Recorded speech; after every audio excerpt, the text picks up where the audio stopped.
The views and opinions expressed on any program are those of the producers and/or the persons appearing on the program and do not necessarily reflect the views and opinions of FRCMedia, Bristol Community College, or the City of Fall River.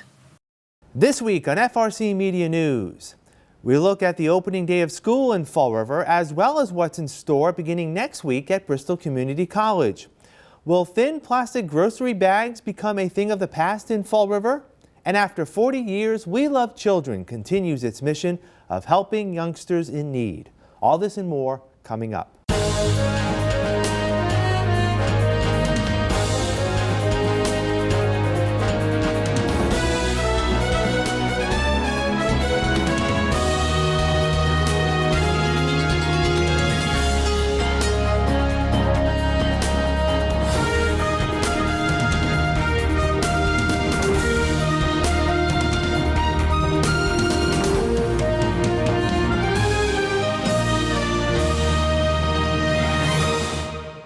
It's Thursday, August 31st, 2023. This is FRCMedia News.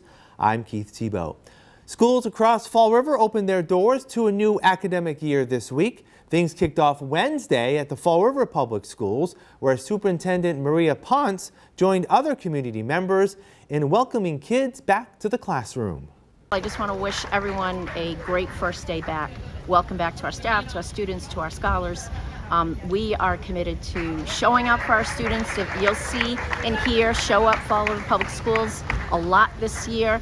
We want to make attendance a priority. We can't get the work done unless our kids are in front of us. So that's going to be a huge push for us. We're going to partner with our families and really give our students reasons to come to school, to be here every day, and to be ready to learn. Our Denise Pumaguaye was part of the opening at the Doran Community School, where she asked about the expectations of its principal and the parent. I'm incredibly excited to be back here at Doran Pre-K to 8, being able to work with both elementary school kiddos as well as middle school kiddos. Our expectations are that our students, our scholars, are going to be respectful, responsible community members, and we are ready to go. Amazing.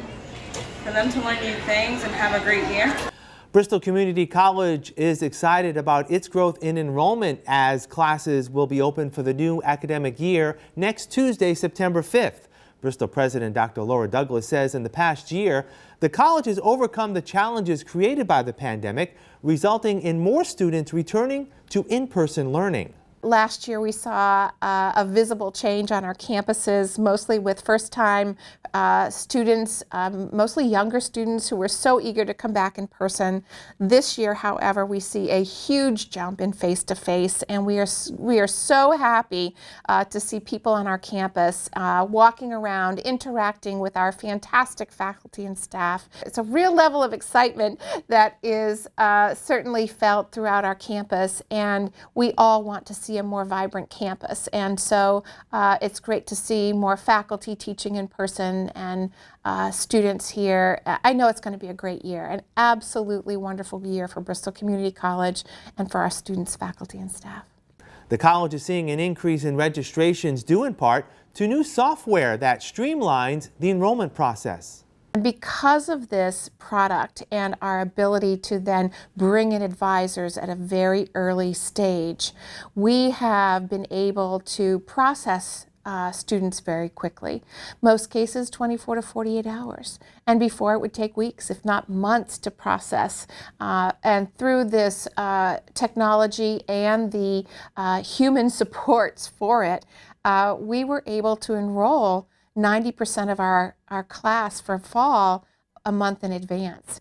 And, you know, when I first came to Bristol over 6 years ago, we would enroll 30% of our class the week before classes. So it was a very last-minute, frenzied approach that our students took to get their work done, and now we're really helping them understand all the benefits of applying early, getting your paperwork done, getting that appointment with your advisor, figuring out what you want to study, what your schedule is, so that you can arrange for transportation and childcare and all of those other things that are important. Bristol is also seeing a sharp increase in enrollment among adult learners without a degree.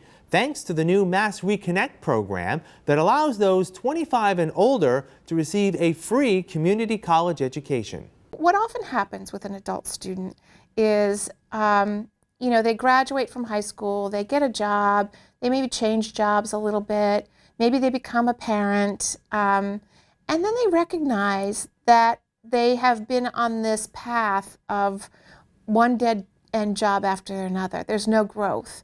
And while wages are pretty good right now, there's no guarantee that they're going to continue. And I think what happens to many adults is they say, even though they're very busy with their jobs and their family life, they say, now is the time. I need to do this in order to get ahead.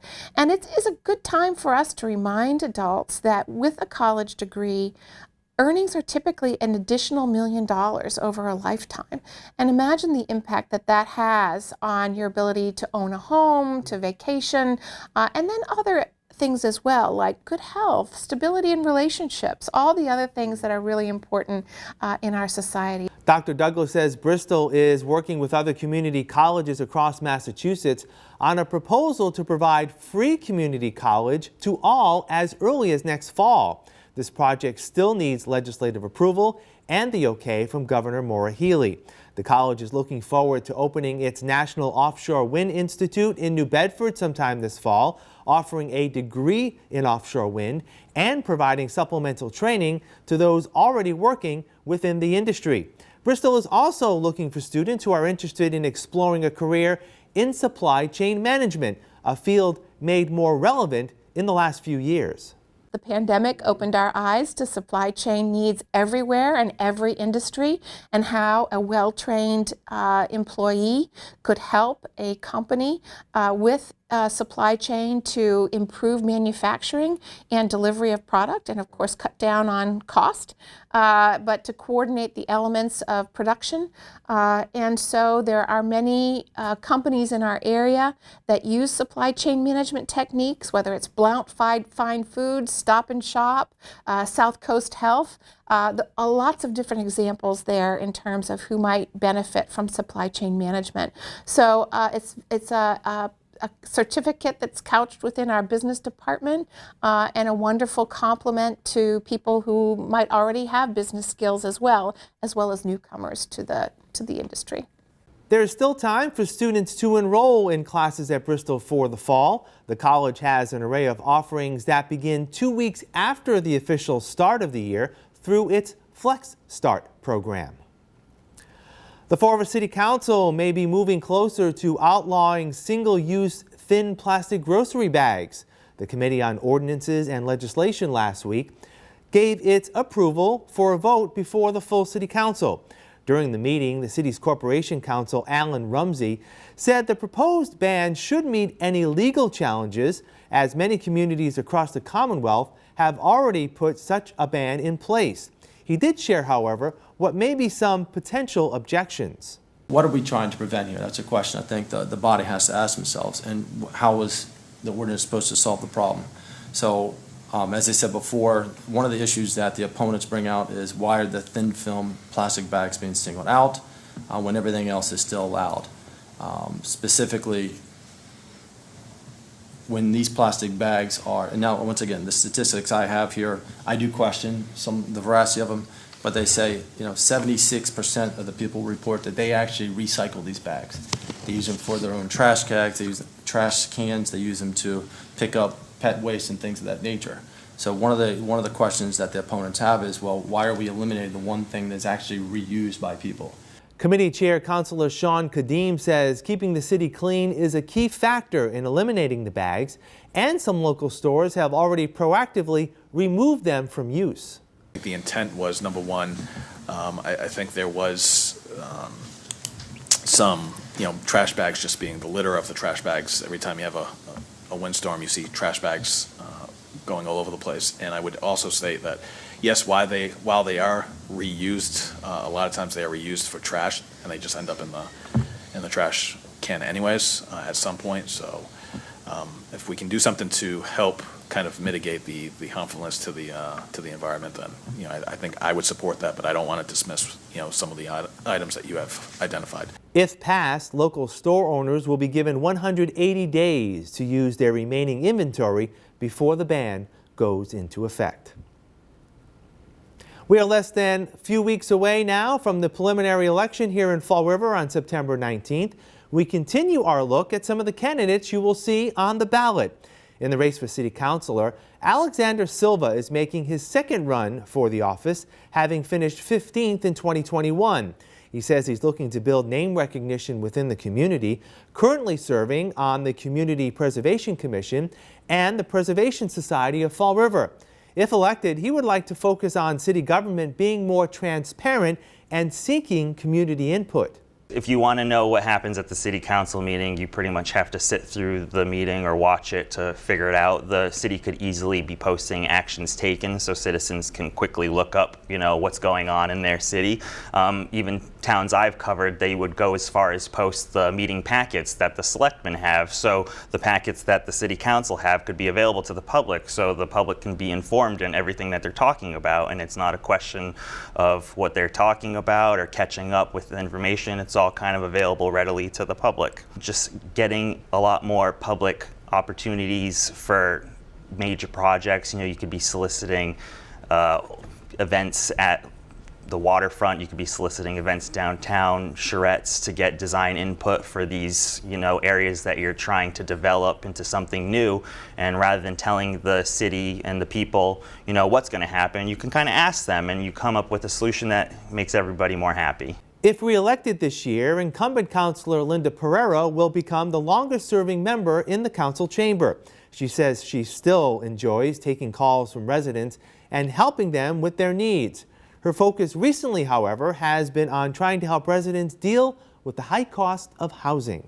I feel badly for senior citizens who've lived. I had a lady call me, 40 years she's lived in this apartment, and she was paying $750.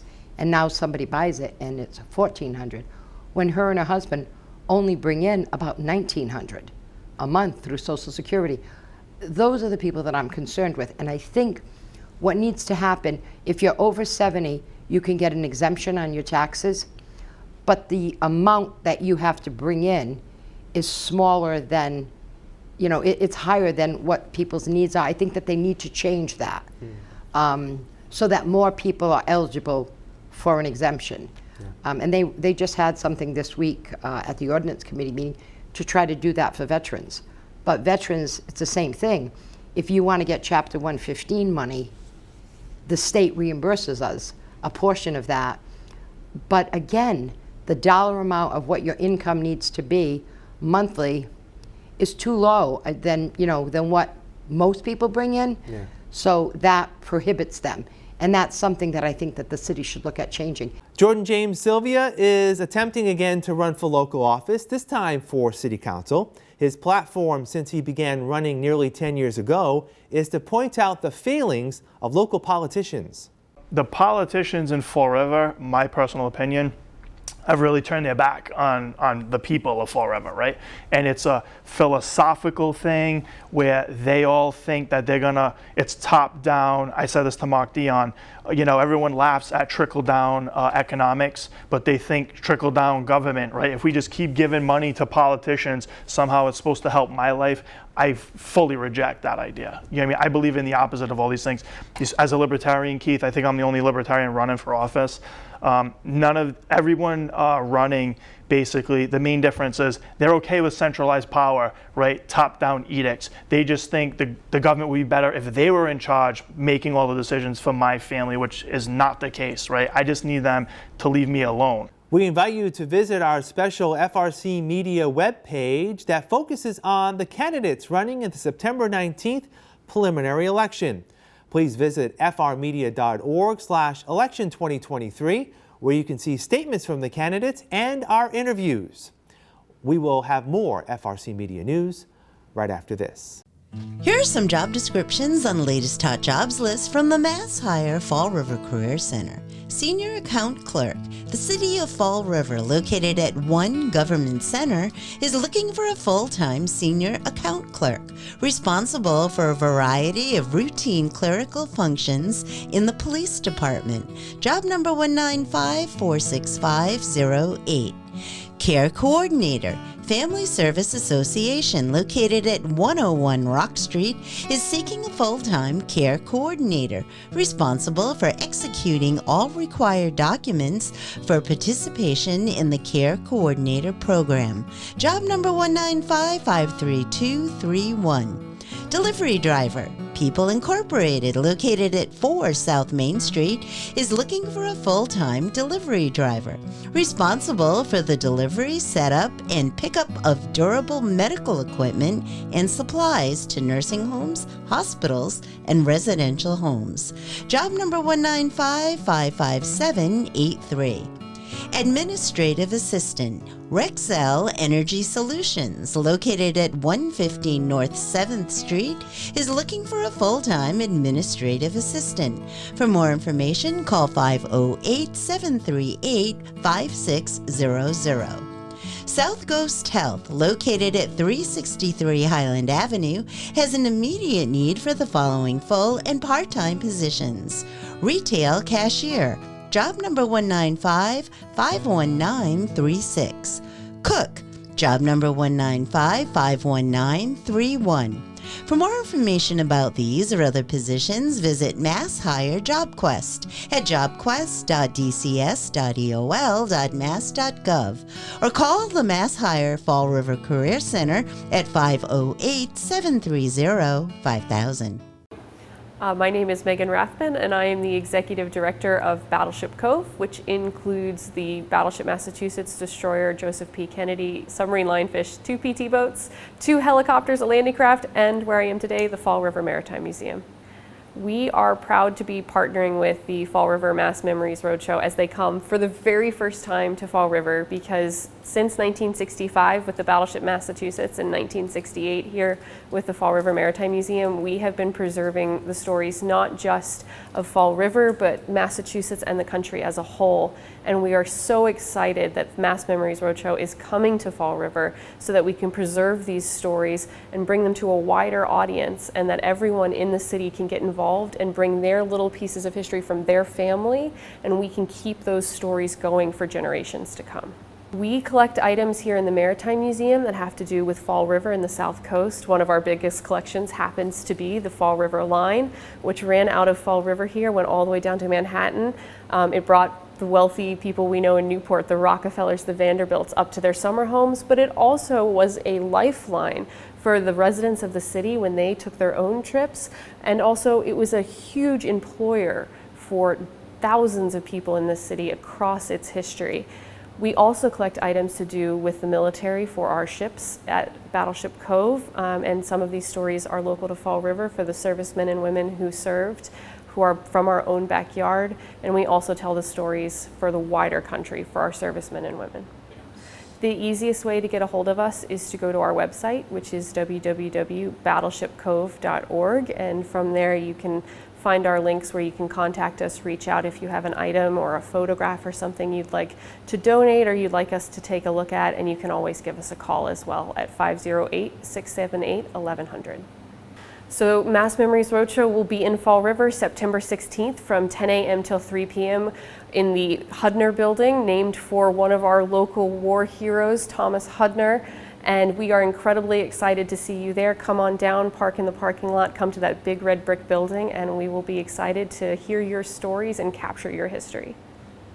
State Attorney General Andrea Campbell has announced that 5 defendants have been charged with violating the Massachusetts Clean Air Act in the demolition of the former Healy School in the south end of Fall River.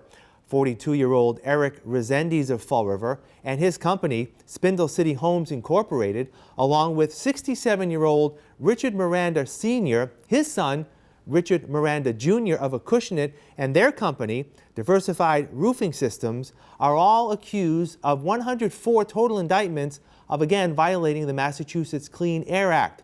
All the defendants will be arraigned on September 11th in Fall River Superior Court. We Love Children is sharing 40 years of success stories, helping local youngsters and their families in their times of need. We Love Children started in 1983 with Joseph and Irene Cassidy. They found out about a child that needed a liver transplant, and that was the first child to receive a liver transplant, and was very successful. They raised, I believe, was $10,000. They sent him to Pittsburgh, I believe it was, for the transplant. And from then on, that's where it started. We have helped so many children. Our mission is to make a difference in a child's life, to make their life a little bit normal and easier for them. Ms. Aguiar says each year brings its own unique challenges for children.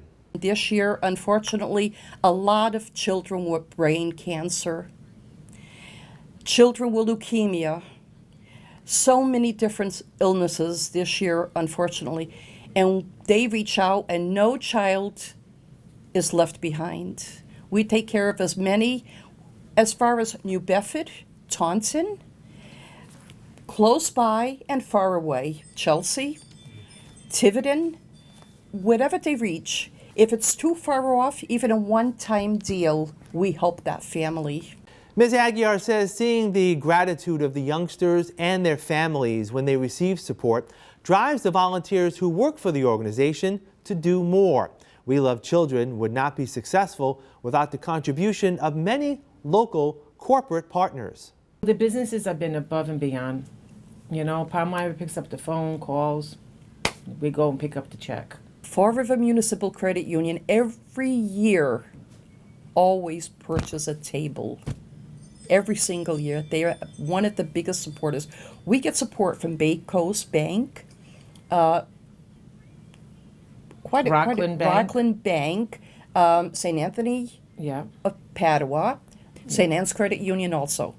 Yes. So I had to put that out there. The banks are wonderful. The community, I cannot express how thankful we are for their support. We Love Children is planning a 40th anniversary gala in a couple of weeks to celebrate their accomplishments. Ms. Aguiar will use the event to spotlight some of those who the organization have helped. I am going to open up the dance floor by having, she is a blind young lady, she's 15 years old, who loves to sing. And I'm going to have her sing Wind Beneath Our Wings. And she's going to be singing, and I am going to be having this boy, he's not a boy, he's a man, he turned 30, but he's been part of the We Love Children all along, always attended the We Love Children. He's on a wheelchair, he's got MS. So I'm going to call him up, and his best friend, Evan Kudo, Evan died 2 years ago, and they always sat in the same table, and the only thing they did was smile at each other and would lighten up the whole room. Both of them had MS, so this year it's going to be in memory of Evan, but in honor of his 30th birthday. And I'm going to dance with Evan's aunt, so we're going to get him on the dance floor and open up the dance floor with that young boy. We Love Children's 40th anniversary gala will be held Saturday, September 9th, beginning at 5 p.m. at White's of Westport. Tickets are still available and can be purchased by calling 508-324-2797 or 774-309-4867. We will wrap up this edition of FRC Media News right after this.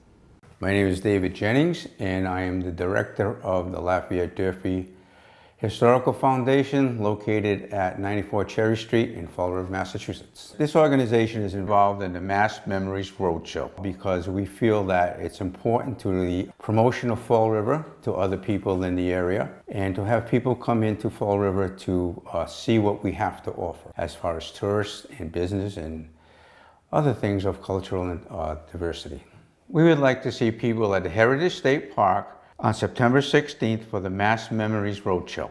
Our organization is going to provide 3 volunteers to help people get their pictures or whatever memorabilia that they have of Fall River and their families and coordinate everything into the Mass Memories Roadshow.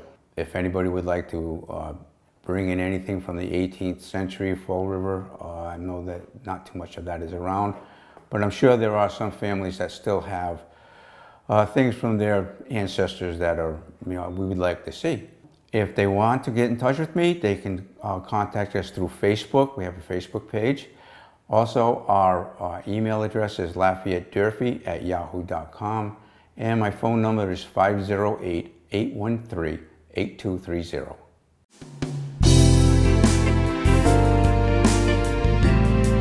Welcome to Hot Dogs and Cool Cats. Today we have Spike. Spike is a domestic long-haired male. He's 2 years old. Spike is partially blind. He'd be okay with other cats as long as they're calmer. Where he is partially blind, he will get, would get spooked really quick if it was a really active, jumpy type of cat. As far as dogs, I'd say no dogs for him for the same reason. Children, older kids for him, just because where he is partially blind, we want to make sure that they're respectful and they do understand that he can't see, certain angles, and, he may get startled. He does not care to be picked up, and that's okay. He doesn't mind being pet as long as you go slow. But he is a nice guy. He's, like I said, he's 2 years old.